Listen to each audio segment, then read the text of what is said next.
ETF index mutual funds నేర్చుకుని stock మార్కెట్లో రాణించాలనుకుంటున్నారా? వెంటనే ఈ నెంబర్కి కాల్ చేయండి. హాయ్ హలో నమస్తే, welcome back to Suman TV. చాలా మందికి జాబ్ డెస్టినేషన్గా ఉన్న అమెరికాలో ఇప్పుడు నిరుద్యోగ సమస్య పెరిగిపోయింది. మరి అక్కడ లే ఆఫ్స్ ఉన్నప్పటికీ కూడా చాలామంది విద్యార్థులు అమెరికానే వెళ్ళి మాస్టర్స్ చేయాలి అని అనుకుంటున్నారు. మరి అలాంటి వాళ్ళకి అక్కడ ఉన్నటువంటి ప్రాబ్లమ్స్ ఏంటి? మరి చాలామంది బ్యాంక్ లోన్స్ తీసుకొని కూడా అక్కడికి వెళ్ళి చదువుకుంటున్నారు. ఇక్కడికంటే అక్కడ బాగా శాలరీస్ ఎక్కువ ఉంటాయి ఐటీ కంపెనీస్లో, అక్కడ బాగా సంపాదించవచ్చు, మంచిగా సెటిల్ అవ్వచ్చు అనుకున్న వాళ్ళకి మరి ఇప్పుడు అక్కడ జరుగుతున్నటువంటి ఈ లే ఆఫ్ సమస్య ఎలా ఉంది, ఇక్కడికి రాలేక అక్కడ ఉండలేక వాళ్ళు పడుతున్నటువంటి సమస్యలపైన మరి దీనిపైన మరింత సమాచారం అందించడానికి ఈరోజు మనతో పాటు ఉన్నారు అసిస్టెంట్ ప్రొఫెసర్ రామకృష్ణ గారు. సార్తో మాట్లాడదాం. నమస్తే సార్. నమస్కారం అమ్మా. సార్, యూఎస్ఏ లే ఆఫ్స్, మరి ఇంత సమస్య ఉందని తెలిసి కూడా మన వాళ్ళు అక్కడికే వెళ్తున్నారు. అంటే అక్కడికి వెళ్తే మంచిగా జాబ్ బాగుంటుంది, శాలరీస్ బాగుంటాయి, ఐటీ కంపెనీస్లో మంచి మంచి శాలరీస్ వస్తాయి, హైఫై శాలరీస్ ఉంటాయి కదా, లైఫ్ సెటిల్ చేసుకోవచ్చు అని కొంతమంది వెళ్తున్నారు. అక్కడికి వెళ్ళిన వాళ్ళు చిక్కుకుపోయి కూడా తలలు పట్టుకున్న పరిస్థితి ఉంది ఈ రోజుని. మరి ఎందుకంటారు అమెరికాలో ఎప్పుడు లేనంతగా ఇంత నిరుద్యోగ సమస్య ఎందుకు ఉంది? అంటే ఎందుకు ఉంది అనేది తర్వాత చెప్పుకుంటే, ముందు అసలు వెళ్ళే ప్యాటర్న్ ఒకసారి చూసారనుకోండి. కోవిడ్ తర్వాత అందరూ ఏమనుకున్నారంటే, అయ్యో రిస్క్ తీసుకోరు, బయటికి వెళ్ళరు అనుకున్నారు. సో ఓన్లీ 2020-2021లో కొంచెం తగ్గారు number of students who have gone to US. ఇప్పుడు అమెరికా అనేది అతిపెద్ద డెస్టినేషన్ అయిపోయింది మన స్టూడెంట్స్కి. అది మీరు న్యూస్లో చూసారంటే హయ్యెస్ట్ నెంబర్ ఆఫ్ స్టూడెంట్స్, అత్యధిక విద్యార్థులు ఇప్పుడు అమెరికా వెళ్తున్నారు. అండ్ సంవత్సరానికి అది పెరిగిపోతుంది కూడా. అంటే 22, 23, 24 ఈ 3 సంవత్సరాల్లోనూ సంవత్సరానికి ఇంకా పెరుగుతూనే ఉన్నారు. దాదాపు 150,000 మంది విద్యార్థులు వెళ్తున్నారు. కాబట్టి అక్కడ ఏదో ఉంది వెళ్తున్నారు అంటే. ఈ అమెరికన్ డ్రీమ్ అనేది ఇంకా వదలలేదు ఇంత ఇదిగా ఉన్నా. అయితే సంక్షోభం ఎందుకు వస్తుందయ్యా అంటే, ఇది మనం ఒక సైకిల్, ప్రతి దేశానికి ఇది సామాన్యమే. అందున ఇప్పుడు ఏంటంటే వాళ్ళకి ప్రెసిడెన్షియల్ ఎలక్షన్స్ జరుగుతున్నాయి ఈ నవంబర్లో. సో ఆ సమయంలో ఏమవుతుందంటే కొంచెం అనిశ్చితత ఉంది. చాలామంది మాకు తెలిసిన వాళ్ళు, బంధువులు, వీళ్ళందరితో మాట్లాడుతున్నా, ఫ్రెండ్స్తో మాట్లాడుతుంటే తెలుస్తుంది ఏంటయ్యా అంటే, లే ఆఫ్స్ అనేవి మొహమాటం లేకుండా చాలా ఫాస్ట్గా ఉన్నాయి. వాళ్ళు కూడా ఏంటంటే నెక్స్ట్ ఎవరు రాబోతున్నారు అనే ఒక ఆందోళనలో ఉన్నారు. డెమోక్రాట్స్ వస్తారా, రిపబ్లికన్స్ వస్తారా అనేది పక్కన పెడితే, ఎవరు వస్తారనేది తెలియకపోవడం వల్ల చాలా ఇన్వెస్ట్మెంట్స్ కానీ, చాలా రకమైన బిజినెసెస్ కానీ కొంచెం ఫ్రీజ్లో ఉంటాయి, స్లో ఉంటుంది. ఈ స్లో డౌన్ ప్లస్ వాళ్ళకి ఆల్రెడీ ఆర్థిక మాంద్యం దెబ్బ ఆల్రెడీ ఉంది. అది గత 2 ఏళ్లుగా అది నడుస్తూనే ఉంది. ఈ రెండు కలిపేసరికి ఏమైందంటే చాలా పెద్ద సమస్యగా మారింది. అందుకని మనం ఇప్పుడు చూస్తున్న ఈ రకమైన ఏమైనా సమస్యలు చూస్తున్నాం అంటే, మొట్టమొదటిది బిజినెస్ స్లో డౌన్ అయింది. బిజినెస్ స్లో డౌన్ అవ్వడం వల్ల రిక్రూట్మెంట్స్ తగ్గి ఉన్న వాళ్ళని తీసేయడం జరుగుతుంది. తీసేయడంతో, ఎక్స్పీరియన్స్ ఉన్న వాళ్ళని తీసేయడంతో అసలు ఫ్రెషర్స్కి అవకాశాలు లేకుండా పోతున్నాయి. సో మీరు అన్నట్టు అక్కడికి వెళ్ళిన తర్వాత వెంటనే వచ్చేయడం, అది రకరకాల రీజన్స్ అవ్వచ్చు. అయ్యో మనం ఇంత ఖర్చు పెట్టాము, మనం ఎలా అయినా మళ్ళీ సంపాదించాలని రీజన్ అవ్వచ్చు. లేకపోతే వెనక్కి వచ్చి ఏ మొహంతో వెనక్కి వస్తామనే ఒక భావన అయ్యి ఉండొచ్చు. ఏ రకమే అక్కడ ఇబ్బంది పడుతున్నారు. మాకు తెలిసిన వాళ్ళే దాదాపు 10-12 మంది ఉన్నారు అందులో. ఏది ఎంఎస్ కంప్లీట్ అయ్యి ఉద్యోగం రాక వెనక్కి రాకుండా ఉన్నవాళ్ళు. ఎందుకంటే దాదాపు 56 లక్షల అప్పు ఉన్నాయి అందుకు. సార్, ఇప్పుడు మాస్టర్స్ చేసి డిగ్రీ చేసిన వాళ్ళు మన ఇక్కడి నుంచి, ఇండియా నుంచి అక్కడికి వెళ్ళి ఉద్యోగాలు లేక రోడ్లపైన తిరుగుతున్నారు సర్టిఫికెట్స్ పట్టుకొని అని అంటే ఏం చెప్తారు? అంటే అదే, అంటే కొంచెం మనం వాస్తవంలో బ్రతకడం అనేది చాలా ముఖ్యం. ఇక్కడ ఏమవుతుందంటే, అక్కడికి వెళ్తే ఏదో రకంగా బతికేయచ్చు అనేది ఒకప్పుడు నిజంగానే జరిగేది.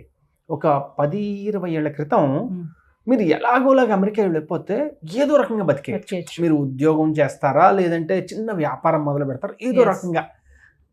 వాళ్ళ ప్రాసెస్ ఏవైతే ఉన్నాయో అవి కొంచెం టైటన్ చేశారు. రెండోది ఏంటంటే, ఈ ఇందాక అనుకున్నట్టుగా ఉద్యోగాలు లేవు పెద్దగా. లేకపోవడం వల్ల ఏంటంటే వీళ్ళు ఏం చేయలేరు.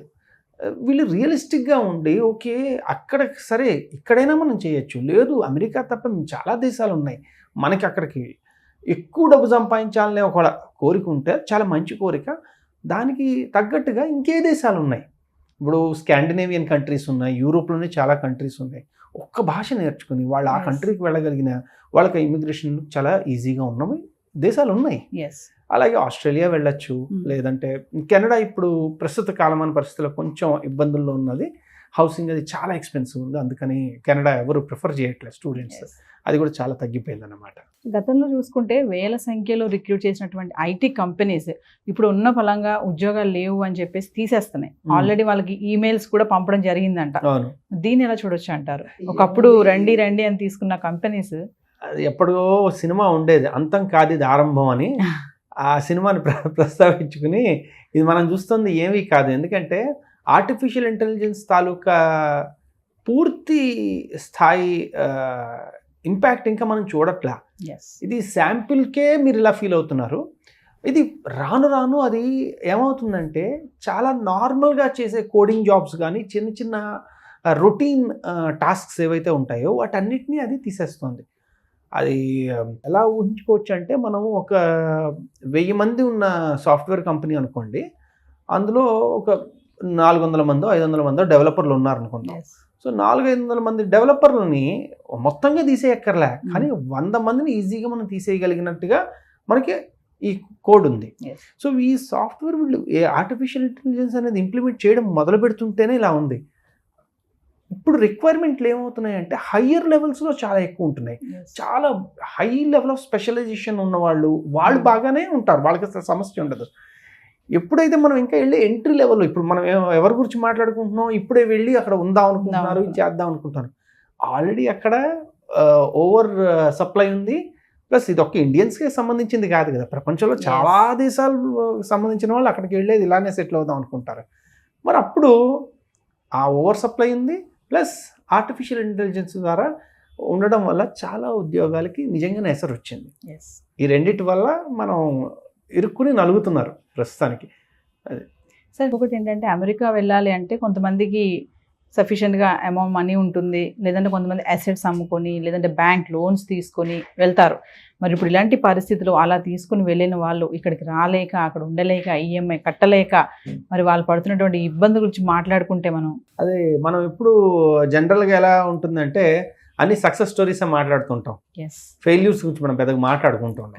అందువల్ల ఫెయిల్యూర్స్ ఎప్పుడో ఇలాగ మీ ఛానల్స్ లేకపోతే ఇంకేదైనా ఛానల్స్ దాని మీద ఫోకస్ చేస్తే కానీ తెలియదు ఇదిగో ఇలాగా ఫెయిల్యూర్ ఉందని.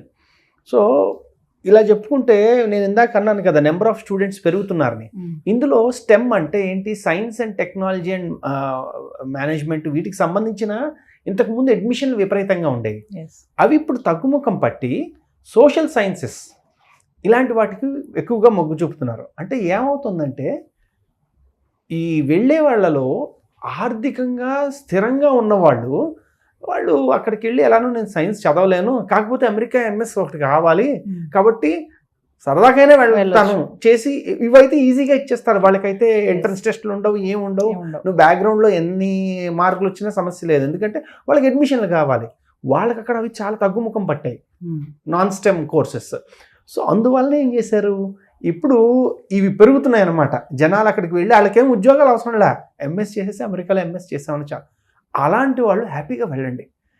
కానీ ఇప్పుడున్న పరిస్థితుల్లో మనల్ని ఉన్నవి అమ్ముకుని కానీ లేదా కొత్త అప్పులు తీసుకుని కానీ అక్కడికి వెళ్ళడం అనేది డెఫినెట్లీ అది ఆత్మహత్య సదృశం.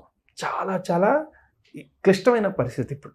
అనవసరం అలాంటి చేసి వారి జీవితాలు, వారి తల్లిదండ్రుల జీవితాలు, అలాగే వారి భవిష్యత్తును కూడా అనవసరంగా ఇబ్బందులు పాలు చేసుకోవడం మంచిది కాదు.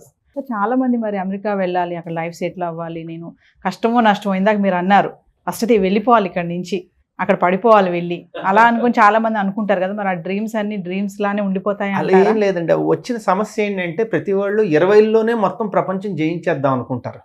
అది వచ్చిన సమస్య.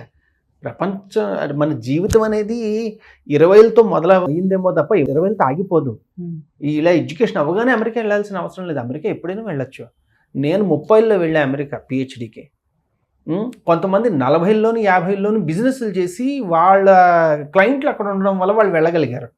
ఇలాగా వెళ్ళడం అనేది ఒకటి, ఎలా అయినా వెళ్ళొచ్చు. అదేమిటంటే ఇదేదో తప్పించేసుకుని వెళ్ళిపోవాలని ఒక తహతా ఉంది చూడండి, అది సమస్య. వెళ్ళాలనుకుంటారంటే ఎలా అయినా వెళ్తాం. అది రాసి పెట్టుంటే వెళ్తాం, పెద్ద విషయమే కాదు. కానీ దానివల్ల ఏమవుతుందంటే ఎట్టి పరిస్థితుల్లో అయినా వెళ్ళాలి అనుకున్నప్పుడు మనం చేసే పనులు మనకి ఇబ్బందులు తెస్తాయి. దానివల్ల రాసి పెట్టుందా వస్తుంది, ప్రయత్నించి వద్దనట్లా, కానీ దాని గురించి వెంపర్లాడితే రకరకాల సమస్యలు కొని తెచ్చుకున్నట్టు ఉంటుంది. చాలా మంది సీనియర్ ఎక్స్పీరియన్స్ ఉన్న ఎంప్లాయీస్ని కూడా తీసివేయడం జరుగుతుంది. అలాంటి వాళ్ళు ఏంటంటే ఇప్పుడు గ్యాస్ స్టేషన్స్లోని ఏమంటారు చిన్న చిన్న స్టోర్స్లో కానీ పెట్రోల్ పంప్లో కానీ వర్క్ చేయడం అనేది జరుగుతుంది, చూస్తున్నాం. ఎందుకంటే వాళ్ళకు ఉన్నటువంటి సమస్యలు ఫినాన్షియల్ అనుకున్నాం కదా మనము, అవి తీర్చడానికి. మరి ఇక్కడ మన ఇండియాలో చిన్న పని చేయమంటే నామోషిగా ఉండే వాళ్ళు అక్కడికి వెళ్ళి అలాంటి పనులు ఇప్పుడు చేస్తున్నారు ఇలాంటి పరిస్థితుల వల్ల. అంటే ఇక్కడ 2 విషయాలు చూసుకోవాలి. వాళ్ళ పరిస్థితి నిజంగానే చాలా బాధాకరం. అయితే వాళ్ళ ఆలోచన ధోరణి ఏమవుతుందంటే వాళ్ళు ఆల్రెడీ అక్కడికి వెళ్ళి సెటిల్ అయిపోయారు, ఆల్రెడీ చాలా కమిట్మెంట్స్ ఉన్నాయి, సడన్గా అవి వదిలి ఇక్కడ వెనక్కి వచ్చేయలేరు. రెండోది ఏంటంటే సరే ఇది చిన్న స్లంప్ అనుకుందాం, మళ్ళీ ఒక 6 నెలల్లోనూ 8 నెలల్లోనూ మళ్ళీ అన్నీ సెట్ అయిపోయిన తర్వాత మళ్ళీ వెనక్కి వచ్చి వాళ్ళు సెటిల్ అవుదామని అవ్వలేరు కదా. ఆల్రెడీ గ్రీన్ కార్డులు ఉండి ఉంటాయి, లేదా సిటిజన్షిప్లు ఉండి ఉంటాయి, లేకపోతే చాలా దగ్గరగా ఉండి ఉంటారు గ్రీన్ కార్డుకి. అది నిలుపుకోవడం కోసం వాళ్ళు ఎలాగోలా సర్వైవ్ అవ్వాలి మనం ఆ సమయంలో. అందుకని వాళ్ళు ఇంకా చేయాల్సి వస్తుంది. కొంతమంది దాన్ని ఏమంటారంటే వెనక్కి వస్తే అమ్మో ఇంక నేను బతకలేనేమో అని ఒక మైండ్ సెట్ ప్రాబ్లం అది. ఎందుకంటే వాళ్ళ కమిట్మెంట్స్ ఏం లేకపోయినా కూడా దే ఫీల్ అమ్మా నేను నా పిల్లలు అస్సలు సెటిల్ అవ్వలేరు, అస్సలు అడ్జస్ట్ అవ్వలేరు, అసలు అందులో ఉండలేము అని చెప్పి ఒక రకంగా మానసికంగా సెట్ అయిపోయారు. ఇంకా వాళ్ళు మనం ఎవరు ఏం చేయలేము. ఎక్కడికి వెళ్ళిన తర్వాత అది అంటారు చూడండి, రోడ్లో తలపెట్టిన తర్వాత రోకటి పోటుకు విరుగు తీరకూడదు, పడేది ఏదైతే మరి అనుభవించక తప్పదు అంతే. సార్ రామకృష్ణ గారు, ఓవరాల్గా ఫైనల్గా అంటే చాలా మంది విద్యార్థులు అనుకుంటారు అబ్రాడ్ వెళ్ళి ఎడ్యుకేషన్ చేయాలి, మాస్టర్స్ చేయాలనుకుంటారు కదా, మరి అలాంటి వాళ్ళకి ఇప్పుడు కొత్తగా వెళ్ళాలనుకునే వాళ్ళకి, వెళ్ళిన వాళ్ళకి ఇప్పుడు చూసినటువంటి నిరుద్యోగ సమస్య, మరి అక్కడ పడుతున్నటువంటి ఇబ్బందుల కోణం కానీ ఇవన్నీ చూసుకుంటే ఏం చెప్తారు ఓవరాల్గా? క్లుప్తంగా చెప్పాలంటేనండి, మొదటిది మీరు ఎందుకు వెళ్దాం అనుకుంటున్నారు అన్నది చాలా క్లియర్గా ఉండాలి. ఒక పర్టికులర్ ఏరియాలో మీకు ఇంట్రెస్ట్ ఉంది, సరే ఆ ఇంట్రెస్ట్ ఉన్న వాళ్ళు ప్రపంచంలో చాలా దేశాల్లో ఉండొచ్చు. ఉదాహరణకి నాకు తెలిసిన వాళ్ళలో ఒక అబ్బాయికి ఆటోమేషన్ మీద చాలా ఇంట్రెస్ట్ ఉంది. ఆ కుర్రాడు జపనీస్ నేర్చుకుంటున్నాడు, జపాన్ యూనివర్సిటీస్కి అప్లై చేస్తాడు, జపాన్కి వెళ్తాడు. అక్కడికి వెళ్తున్నాడు అంటే ఒక రకమైన అస్తిత్వం, ఒక రకమైన నాలెడ్జ్ బేస్ ఉంచుకుని వెళ్తున్నాడు, అంతే తప్ప ఎలాగైనా వెళ్ళిపోయాలనే తాత కాదు. అలాగే మీరు వెళ్దాం అనుకున్నారంటే ఎందుకు వెళ్తున్నారు అది మొట్టమొదట. వెళ్ళినందుకు మీకు దానికి తగ్గ ఇవి ఉన్నాయా, క్వాలిఫికేషన్స్ ఉన్నాయా, దానికి క్యాపబిలిటీస్ ఉన్నాయా, స్కిల్స్ ఉన్నాయా, అవి మనకు సరిపోతాయా.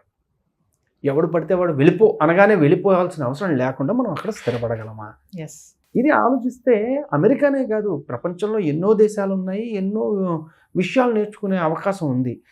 జర్మనీ ఉంది, ఫ్రాన్స్ ఉంది, ఇలా చాలా దేశాలు ఉన్నాయి. కాబట్టి మొట్టమొదటి తెలుసుకోవాల్సింది నేను ఎందుకు వెళ్తున్నాను, నాకు దానికి తగ్గ కెపబిలిటీస్ ఉన్నాయా లేదా, అవి ముందు ఇక్కడ బిల్డ్ చేసుకుంటే ఏ దేశానికి వెళ్ళినా సమస్య లేదు. ఇక్కడ ఒక విషయం అర్థం కాదు సార్, ఇప్పుడు మీరు చెప్పారు కదా చాలా దేశాలు ఉన్నాయని, అయినా సరే అమెరికా వెళ్ళాలి అనేది ముందు ఉంటుంది.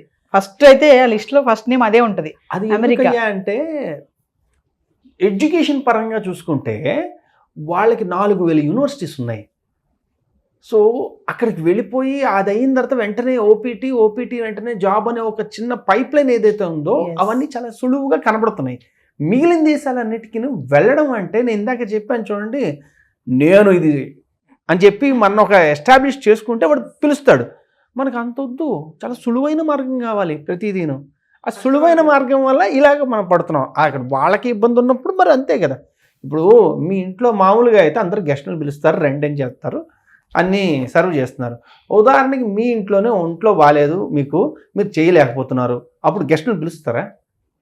ఇప్పుడు అమెరికా పరిస్థితి అంతే. వాళ్ళ ఆర్థిక స్థితి బాగాలేదు కాబట్టి వాళ్ళు ఎవరిని ఎంటర్టైన్ చేయలేరు. మనం అలా అర్థం చేసుకుని దాన్ని బట్టి ఇంకో దేశానికి వెళ్ళాలి. Thank you sir. సరేనమ్మా.